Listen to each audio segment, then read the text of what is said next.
dan seterusnya. Nah, itu masih tentang apa namanya? Detail cara pelaksanaan prestasi. Nah, masuk yang pasal 5 tentang jangka waktu perjanjian. Seperti yang saya sampaikan tadi,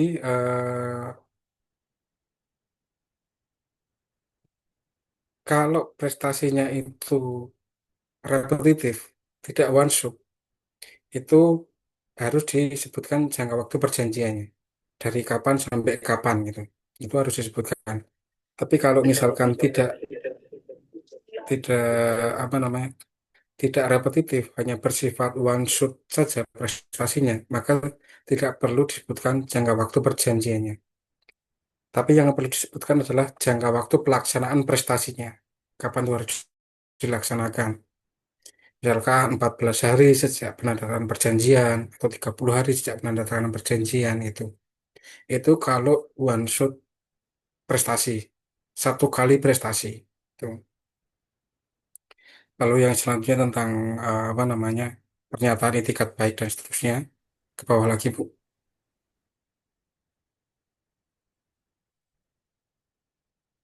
Nah, itu. Kadang-kadang diperlukan ketentuan peralihan. Jadi kadang-kadang ketika mengadakan perjanjian itu ada hal yang belum terpikir atau ada hal yang belum tercantum. Tapi baru kepikiran itu ketika perjanjiannya sudah berjalan. Maka di situ di apa namanya diberi ruang, diberi pintu untuk mengadakan suatu pembaruan atau apa namanya penambahan. Jadi hal-hal yang belum diatur harus diatur, bisa diatur lagi sepanjang itu eh, sesuai dengan maksud dan tujuan diadakannya perjanjian yang sebelumnya. Dan itu menjadi bagian yang terpisahkan gitu. Nah, di dalam praktek kadang-kadang orang masih keliru atau salah paham tentang yang namanya amandemen dan adendum. Tuh. Kalau amandemen itu pasalnya diganti dari perjanjian yang sudah itu pasalnya diganti itu namanya amandemen. Kalau adendum itu pasal-pasal yang sudah ada tetap ada tambah lagi dengan aturan lain di dalam adendum itu. Nah, kadang-kadang itu yang menjadi eh, orang salah sangka atau salah kira kira-kira. Lalu yang terakhir adalah penyelesaian sengketa. Nah, penyelesaian sengketa itu sedapat mungkin ya. Ya kalau ibaratnya gini, kalau masih bisa diselesaikan di meja makan ya jangan diselesaikan di meja hijau. Jadi kalau dalam istilah pidana itu ya ultimum remedium lah. Pengadilan itu sudah terakhir, upaya paling terakhir. Jadi tata cara penyelesaian sengketanya sebisa mungkin disepakati juga. Misalkan pertama harus musyawarah dulu. Kalau musyawarah tidak mencapai mufakat, apa? Misalkan para pihak menunjuk mediator untuk menyelesaikan permasalahan. Kalau itu juga tidak dapat menyelesaikan masalah, baru ke pengadilan. Nah, pengadilannya itu boleh seperti yang saya sampaikan tadi, boleh di pengadilan yang pengadilan negeri yang meliputi tempat tinggal penggugat atau tempat tinggal tergugat atau pengadilan lain yang dipilih oleh para pihak. Nah, ini nanti akan ada kaitannya dengan ketika mengajukan gugatan ke pengadilan mana yang secara relatif berwenang mengadili sengketa atas perjanjian tersebut. Kira-kira seperti itu. Jadi di contoh ini seperti yang karena di sebelum sudah sampaikan bahwa tidak semua anatomi itu harus ada, itu disesuaikan dengan ketentuan perjanjiannya, maka perjanjian yang saya jadikan contoh itu juga tidak semuanya ada di dalam anatomi. Hanya hal-hal yang menurut kami, menurut saya dan orang yang menjadi pihak itu dianggap penting saja. Kira-kira seperti itu. Begitu Bu Prisil, hilang Bu Prisil. Ya, terima kasih Pak Rahmat mengenai metode pembuatan kontrak ya. Beliau ini dulu senior saya waktu S1 di Jogja, di UGM ya. Dulu Pak Rahmat penjurusannya apa, Pak? Kalau saya sebenarnya pidana, Oh, pidana. karena tapi Oke. ketika praktek lebih senang menangani yang perdata. Oh gitu. Jadi mengalami apa ya, menangani perkara perdata pidana juga ya? Ya, Oke, kalau terkait kontrak Pak, pernah Pak mengatasi ini perkara berkontrak gugatan gitu?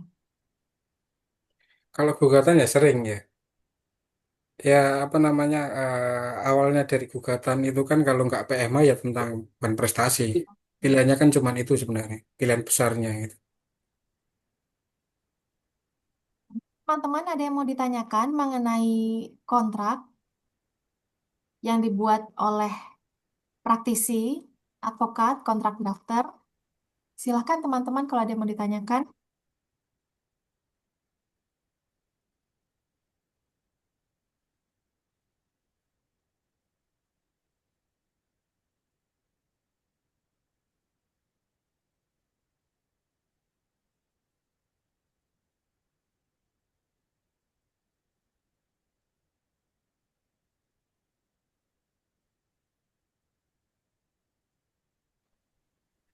Saya mau bertanya, Bu.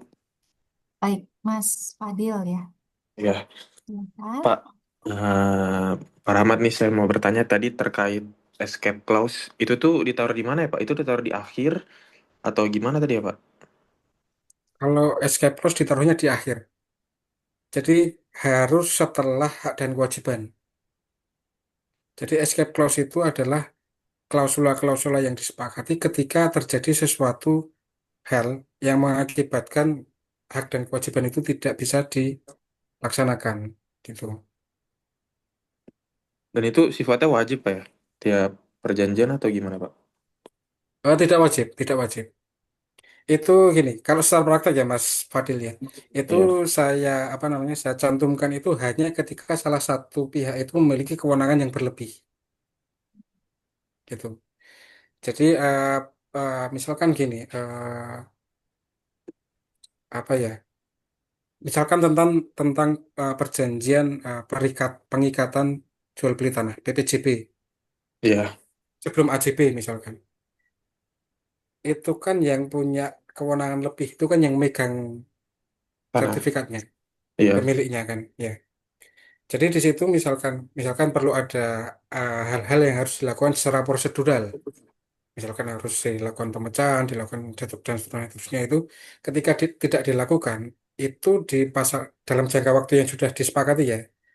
Itu escape clause-nya adalah kalau yang saya bikin memberikan kuasa kepada pihak selebihnya atas nama pihak yang punya tanah tadi itu untuk melakukan hal-hal yang harusnya dia lakukan sehingga perjanjiannya tidak mandek, tidak berhenti gitu.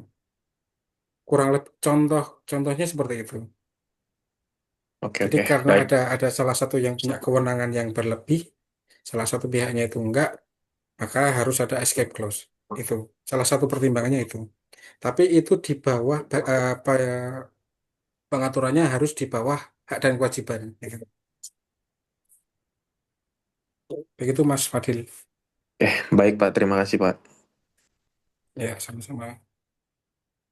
Terima kasih Mas Fadil dan Pak Rahmat. Baik, boleh bertanya, Bu? Iya, Bu Wulan, silakan. Iya, Pak, mohon maaf saya mau tanya, kalau dalam hal perjanjian, kontrak perjanjian itu, misalnya katakanlah hutang pihutang gitu ya, Bu ya, Pak ya. Ya, Kan itu dari pihak pihak pertama pemberi hutang, pihak kedua itu yang meminjam begitu ya. Nah, dalam kontrak tersebut itu kalau terdapat eh, barang jaminan, harta yang dijaminkan, itu penempatan posisinya itu di mana ya, Pak? Penempatan misalnya item yang digunakan itu misalnya sertifikat tanah atau sertifikat rumah, itu posisinya dia di mana, Pak? Penempatan di dalam kontraknya, Pak.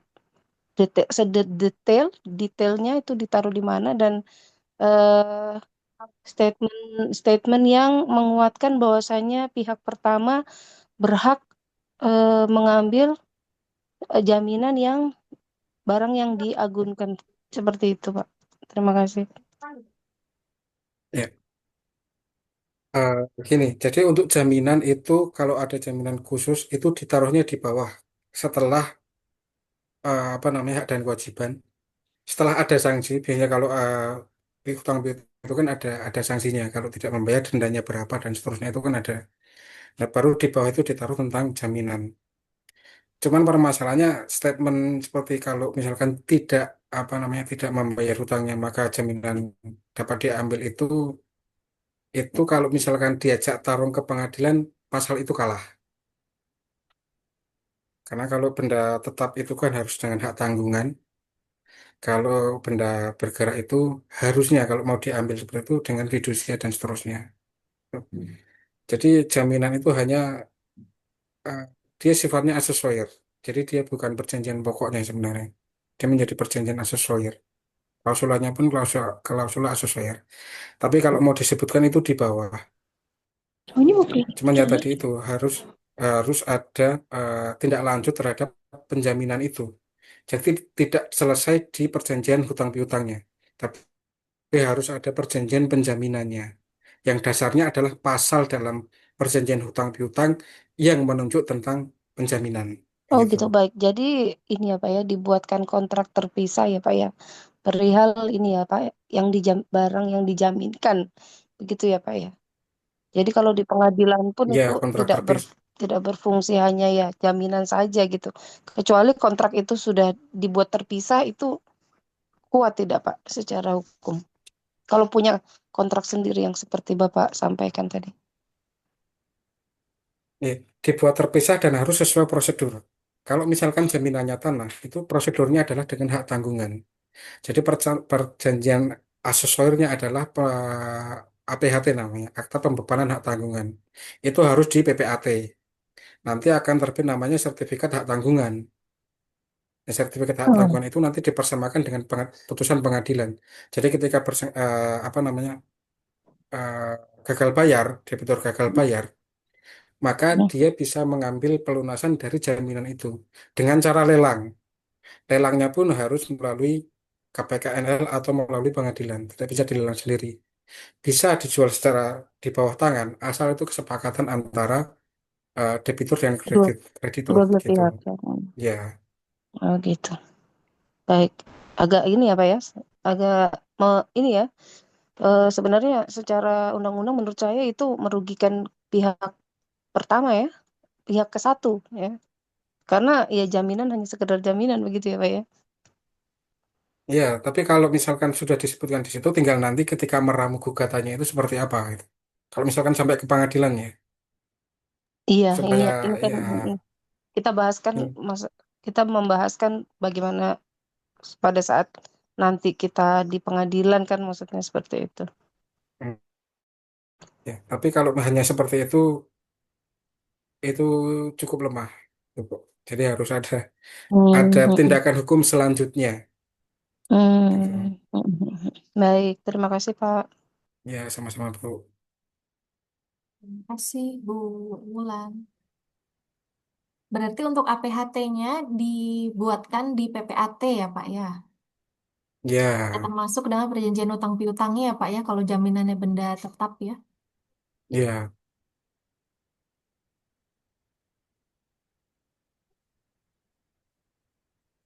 Baik. Silahkan yang lain.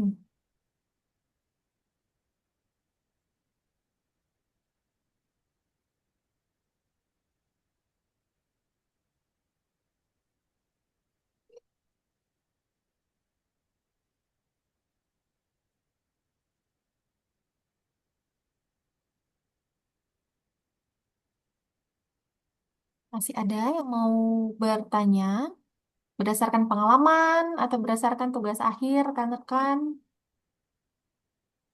Ini ada beberapa yang sudah bekerja juga, Pak. Ada yang Oh iya, iya. fokus studi, ada yang memang sambil bekerja.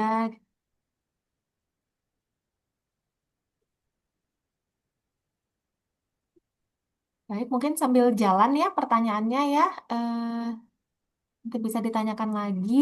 Eh, Masih ada materi ya, Pak ya, yang mau dijelaskan ya. Iya. Tentang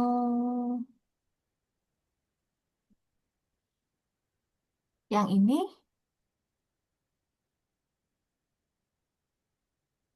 Iya, gugatan ya, teknik penyusunan gugatan. Masih oleh Pak Rahmat ya. Silakan Bapak. ya terima kasih Bu Bersil. Yang kita bahas sekarang ini tentang teknik penyusunan gugatan. Jadi kalau gugatan itu sebenarnya intinya cuma dua, kalau nggak PMH ya on prestasi. Ada lagi perkara yang lain, misalkan perceraian dan seterusnya itu kan tidak ya intinya sama lah, bagaimana cara menyusun gugatannya itu. Nah, yang pertama bagian paling atas itu tentang adresat gugatan kepada yang terhormat dan seterusnya itu. Itu harus diperhatikan tentang kompetensi absolut dan kompetensi relatifnya, sehingga gugatan yang didaftarkan itu tidak salah alamat. Kalau sampai salah alamat dan pihak tergugat itu mengajukan eksepsi, itu nanti pengadilan bisa menyatakan bahwa pengadilan tersebut tidak berwenang. Kalau kompetensi relatif yang dieksepsi, maka ada putusan celah. Kalau kompetensi absolut yang dieksepsi, dia menjadi bagian dari putusan akhir tentang berwenang atau tidaknya itu. Tapi kalau kompetensi relatif, dia wajib dengan putusan celah. Itu tentang adresat gugatan, jangan sampai salah. Yang selanjutnya bagian kedua, itu tentang penyebutan identitas dan kualifikasi para pihak. Seperti di perjanjian tadi, sebisa mungkin lengkap dan seterusnya. Dan kualifikasi pihaknya, misalkan selanjutnya disebut sebagai penggugat, atau selanjutnya disebut sebagai tergugat. Kalau misalkan penggugat lebih dari satu, ya disebutkan semuanya, satu persatu. Siapa, namanya mana, dan seterusnya, sebagai penggugat satu. Yang kedua, siapa, dan seterusnya. Selanjutnya disebut sebagai penggugat dua, dan seterusnya. Begitu juga dengan tergugat. Kalau lebih dari satu, itu juga harus disebutkan kualifikasinya. Gitu. Lalu bagian yang ketiga, itu bagian yang paling yang cukup penting, itu tentang posita atau fundamentum petendinya. Apa saja yang harus diperhatikan ketika kita menyusun posita? Yang pertama menjelaskan tentang hubungan hukum penggugat dan tergugat. Mereka itu punya hubungan hukum apa? Apakah berdasarkan perjanjian dan seterusnya? Kalau ada perjanjiannya, ya perjanjian yang mana, tanggal berapa? Itu harus disebutkan. Sehingga jelas bahwa para pihak yang ada di dalam perkara itu memiliki legal standing dalam perkara itu. Lalu yang selanjutnya yang harus disebutkan adalah hal-hal yang secara hukum seharusnya dilakukan oleh tergugat. Jadi kalau misalkan tadi berdasarkan perjanjian hukum hubungan hukumnya, hal yang selanjutnya disebutkan dalam posita adalah hal-hal yang harus dilakukan atau prestasi yang seharusnya dilakukan oleh tergugat. Itu disebutkan apa saja dan ditunjuk pasalnya dalam perjanjian supaya lebih jelas. Gitu. Lalu bagian yang selanjutnya adalah hal-hal yang senyatanya atau secara faktual dilakukan tergugat. Ini untuk menjelaskan bahan prestasinya. Misalkan kewajibannya A, B, C, D, E, tapi tergugat hanya melakukan A, B, C. Itu harus disebutkan. Jadi perbedaan antara hal yang seharusnya dilakukan dengan hal yang senyatanya dilakukan itu kelihatan di dalam posita. Nah, setelah menyebutkan hal-hal yang tidak dilakukan oleh tergugat, berdasarkan apa sesuatu yang seharusnya dilakukan oleh tergugat, maka selanjutnya harus dinyatakan, harus ada pernyataan bahwa tentang kualifikasi perbuatan tergugat, apakah itu bukan prestasi atau perbuatan melawan hukum. Kalau dasarnya tadi adalah perjanjian, maka harus dideklar oleh penggugat bahwa tergugat telah melakukan perbuatan melawan prestasi. Kalau dasarnya peraturan perundangan yang umum, bukan perjanjian, dan jatuhnya PMH, maka juga harus dideklar oleh penggugat bahwa tergugat telah melakukan perbuatan melawan hukum. Setelah itu baru menjelaskan kerugian yang diderita oleh penggugat atas tindakan bahan prestasi ataupun perbuatan melawan hukum yang dilakukan oleh tergugat. Nah, setelah menjelaskan kerugian, baru diuraikan tentang hukuman yang kita harapkan, yang diharapkan oleh penggugat, hukuman tertentu yang diharapkan oleh penggugat agar dilaksanakan oleh tergugat. Jadi misalkan melaksanakan prestasi yang seharusnya atau mengganti kerugian dan seterusnya itu harus disebutkan secara detail juga. Gitu. Lalu yang selanjutnya eh, apa namanya masih dalam bagian eh, gugatan ini selanjutnya Bu Prisil. Nah, bagian terakhir dalam gugatan itu petitum atau permohonan. Jadi petitum itu harus sinkron dengan posita. Apa yang dibahas di dalam apa yang tidak dibahas di dalam posita tidak boleh diminta dalam petitum. Itu akan mengakibatkan gugatan obscure libel, kabur, tidak jelas. Itu bisa dieksepsi ketika meminta sesuatu yang tidak diuraikan di dalam posita. Gitu. Lalu urutan yang jelas tentang posita, tentang urutan yang jelas sesuai posita. Jadi urutannya apa saja itu harus jelas. Hal-hal yang diminta juga harus jelas, gitu. Dan permintaannya itu juga harus jelas dan tegas, tidak ambigu dan seterusnya. Strike gitu. Maksudnya sudah tidak ada penjelasan lagi kecuali permintaan. Karena penjelasannya sudah ada di posita, gitu. Lalu yang selanjutnya masih ada mungkin habis. Kalau habis berarti contohnya tadi, karena waktunya juga terbatas.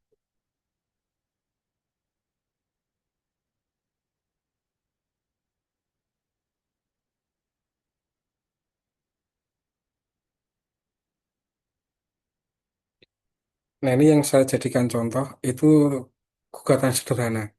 Di gugatan sederhana itu gugatan yang nilai gugatannya itu kurang dari 500 juta. Ada permanya, nanti bisa kalian pelajari sendiri syarat-syaratnya untuk menjadi gugatan sederhana. Tapi itu hanya tentang apa namanya apa modelnya, jenisnya. Tapi tentang teknis penyusunannya sama saja sebenarnya. Yang pertama yang tadi saya sebutkan adalah adresat. Itu yang paling atas kepada ketua pengadilan bla bla bla bla bla. Itu adresat. Jangan sampai salah karena pengadilan itu kan banyak. Ada pengadilan niaga di dalam pengadilan negeri, ada pengadilan kekayaan elektoral dan seterusnya itu kan banyak. Jadi jangan jangan sampai salah kompetensi absolut dan kompetensi relatifnya. Yang kedua tentang penyebutan identitas.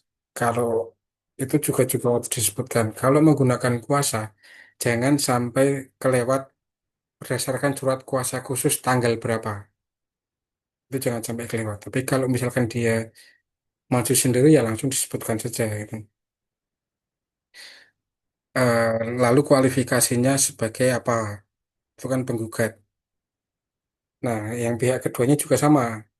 Disebutkan paling minimal nama lengkap dan alamatnya. Kenapa alamat dari tergugat itu penting? Itu untuk menunjukkan kompetensi relatifnya. Itu. Lalu yang selanjutnya tentang fundamentum petendi atau posita. Pertama yang harus disebutkan adalah hubungan hukumnya. Jadi kalau dalam contoh itu disebutkan bahwa hubungan hukum antara penggugat dan tergugat itu karena ada satu perjanjian. Itu harus disebutkan di situ. Sehingga itu untuk menunjukkan bahwa pihak yang ada dalam perkara itu memiliki legal standing dalam perkara tersebut, tidak salah pihak dan seterusnya. Lalu disebutkan juga bahwa lagi Bu, nah, lalu diceritakan apa yang seharusnya dilakukan. Gitu. Detailnya ada di yang posita nomor 4 itu. Tergugat itu harus apa saja. Itu disebutkan di situ berdasarkan perjanjian. Jadi ini belum sampai ke apa namanya ke menunjukkan bahwa tergugat melakukan prestasi, tapi baru menunjukkan bahwa apa saja yang harus dilakukan oleh tergugat berdasarkan perjanjian apa yang seharusnya dilakukan. Lalu ke bawah lagi Bu. Nah, baru masuk ke posita 5 ini tentang hal yang senyatanya dilakukan oleh tergugat, yang itu tidak sesuai dengan apa yang seharusnya dilakukan berdasarkan perjanjian di antara penggugat dan tergugat. Itu disebutkan detail satu persatu apa saja yang gagal dilakukan oleh tergugat. Sehingga nanti bisa ditunjuk dewan prestasi itu terhadap pasal yang mana saja. Lalu setelah menyebutkan bahwa hal-hal yang senyatanya dilakukan oleh tergugat dan hal itu tidak sesuai dengan hal-hal yang seharusnya dilakukan berdasarkan perjanjian, kita mengkualifikasikan bahwa perbuatan tergugat itu adalah perbuatan wan prestasi. Gitu.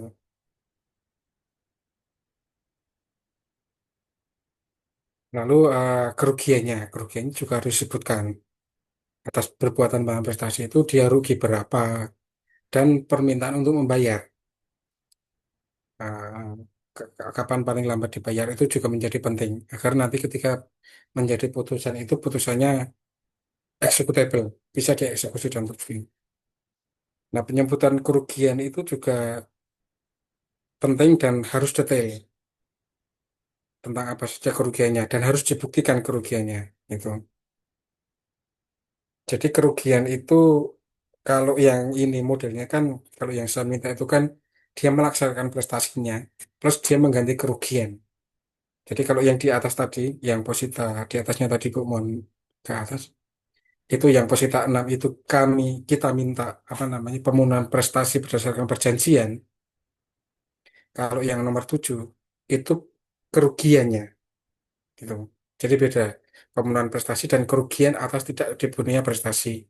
Itu kita sebutkan secara detail. Lalu ke bawah lagi Bu.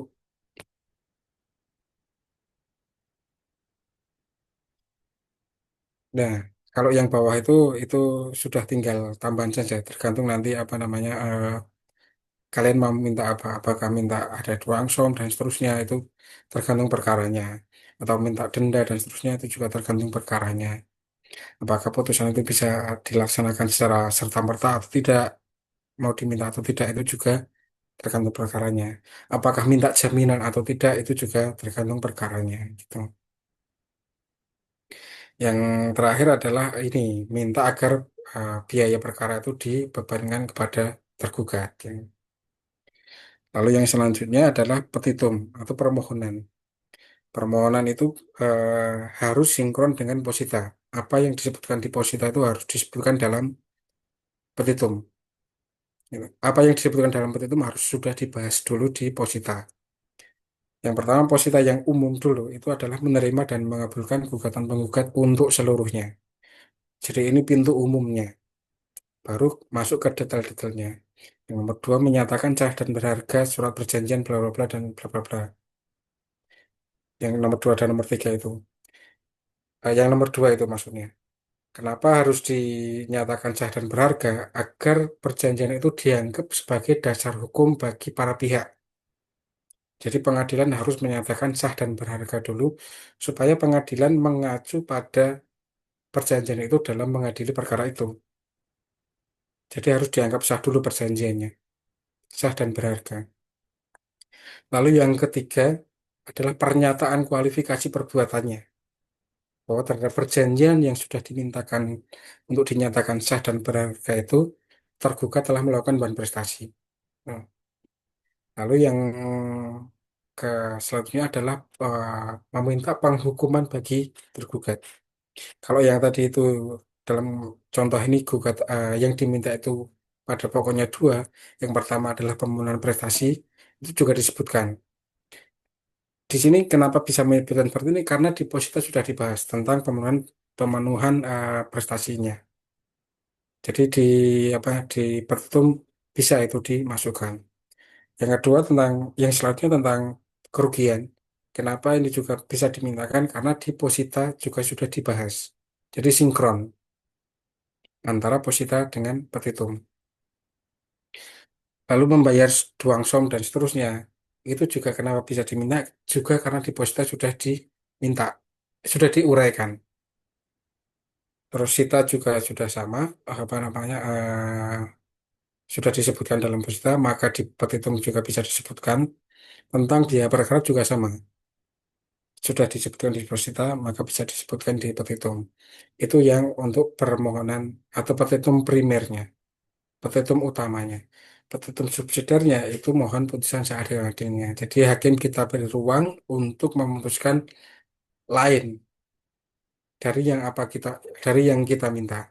Apakah dikabulkan sebagian, ditolak selebihnya, dan seterusnya. Itu maka harus ada yang namanya petitum subsidiar ini. Jadi memberikan ruang kepada hakim untuk memutuskan yang dengan modifikasi lah kalau misalkan bisa dibilang begitu. Lalu yang terakhir yaitu tanda tangan dan tanggal. Kurang lebih seperti itu tentang teknik penyusunan gugatan. Ini tidak ada bentuk bakunya. Ini kalau bahasa itu tentang selera, tapi bagian-bagian pokoknya yaitu tadi adresat, penyebutan para pihak, dan kualifikasi para pihak, fundamentum petendi atau posita, petitum. Hanya itu saja intinya gugatan itu. Dan menyusun gugatan itu kalau bisa ya, bukan kalau bisa, harus jelas. Ketika orang membaca itu tidak ambigu, tidak multitafsir. Kalau orang membaca langsung mendapatkan atau memberikan atau terkesan multitafsir itu langsung bisa di eksepsi. Karena gugatan obskur libel dan seterusnya. Begitu kira-kira Bu, Ya, baik. Bu Terima Prisi. kasih Pak Rahmat penjelasannya terkait kontrak drafting dan gugatan drafting ya. Ini yang akan Bapak Ibu buat selama nanti kalau Bapak Ibu sudah sarjana hukum ya, Bapak Ibu kan. Ini ada 5 menit. Kalau ada yang mau bertanya, kita bisa tanya jawab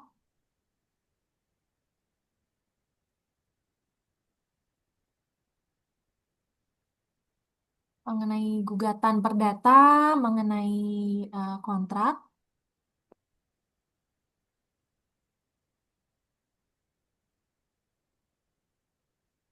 Baik Pak. Semisal ya Pak ya, biasanya pertemanan ya, pertemanan ini sukanya utang piutang nih. Utang piutang dari kecil dulu, baru kemudian ke besar gitu misalnya. Nah, ada persetujuan antara para sahabat ini untuk meminjam utang piutang, tapi tidak tertulis. Nah, apabila mau digugat, berarti memakai apa, Pak? Ada utang piutang, persetujuan utang piutang, tapi tidak tertulis. Apakah PMH? PMH ya, Itu atau tetap enggak tetap bahan prestasi. Kalau uang kalau prestasi? dasarnya perjanjian walaupun tidak tertulis, jatuhnya tetap bahan prestasi.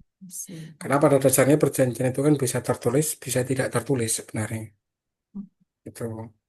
Cuma nanti masalah pembuktiannya saja yang menjadi PR ketika perjanjian itu tidak tertulis.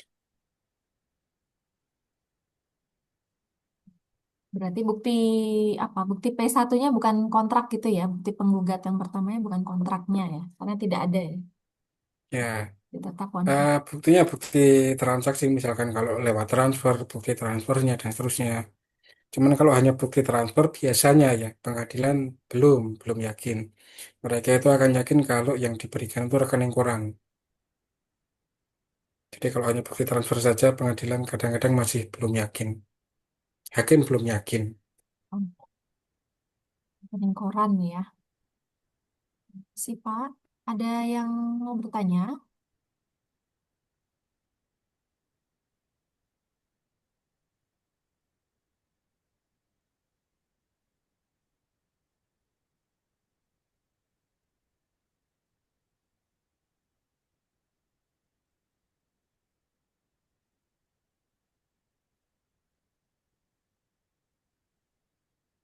Belum ada? Baik, nanti kalau mau bertanya bisa melalui saya atau Pak Rahmat juga bisa. Jadi kalau ada yang mau bertanya kontak, nanti saya sampaikan, saya izin dulu ke Pak Rahmat gitu ya. Terima kasih banyak Pak Rahmat untuk waktunya, kesediaannya mengisi kelas kontrak drafting. Semoga ilmu Bapak sebentar lagi ya kami akan lulus. Semoga benar-benar bisa kami apply ya. Ini materinya izin saya share ya Pak ya ke Ya, silakan. Baik teman-teman, ini juga kelas terakhir kita di semester ini ya. Terima kasih banyak dan mohon maaf untuk kekurangan saya. Semoga lancar teman-teman tugas akhirnya. Segera lulus dan yang sudah bekerja dan yang nanti akan bekerja juga dilancarkan semuanya ya. Oke, di sesi ini saya izin minta screenshot ya. Saya screenshot ya. Boleh on cam sebentar?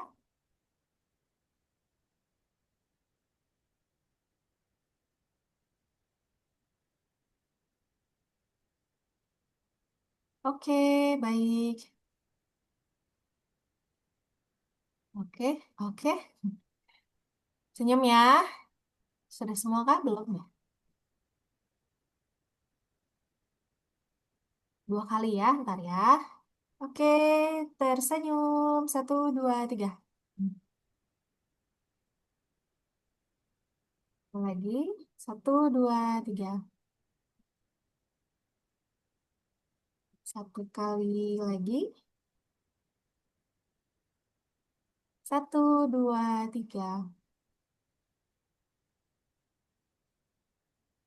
Oke, baik. Terima kasih banyak teman-teman semuanya. Juga untuk Pak Rahmat, terima kasih. Semoga semuanya dalam keadaan sehat ya. Saya izin untuk akhiri pertemuan ini. Terima kasih banyak. Selamat siang. Makasih, Bu. Selamat siang. Siang, Bu. Siang, Bu.